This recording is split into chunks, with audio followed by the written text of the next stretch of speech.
So what does Dynamic Logic's mobile practice look like, and where do you see it going? So Dynamic Logic is a digital research shop. We've been around for about 10 years or so, and we measure effectiveness of advertising across a broad range of digital media.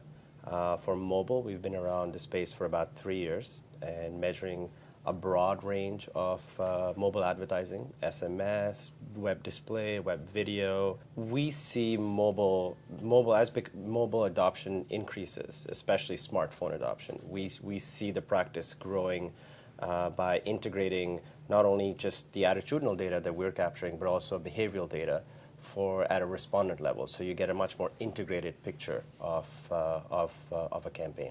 You're here today to talk about brands' successful use of the iPad as a branding vehicle.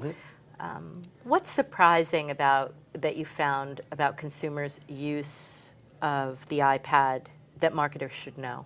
This was actually not so much of a surprise, but it got confirmed by some data. The amount of usage, multiple daily usage for each consumer is astounding. People are using this 10 to 15 times a day. Over 60% of these respondents said that they're using it for that much. So if you are a brand and that's able to leverage some of the different applications that are out there, and if you're able to manipulate, and because it's such a large device and has touch, where if you're able to have creative that's able to take advantage of all of the different strengths of the iPad itself, you can see some tremendous movement in brand metrics. What, in terms of mobile, if I were a marketer and I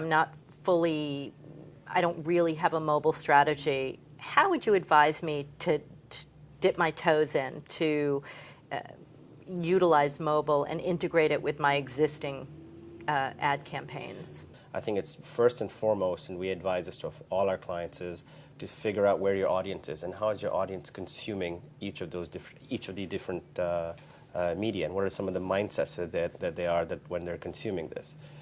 After that exercise, I think the choices become fairly clear, where you can map out where the audience is, and then what are the specific areas that you can take advantage of. What's next? That's interesting. Next for mobile? Next for mobile.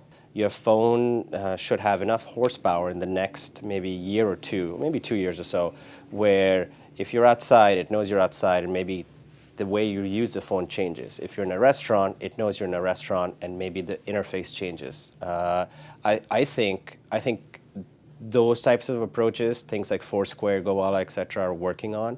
But I feel that those essentially could be morphed into an operating system that actually helps you, becomes more contextually relevant to you.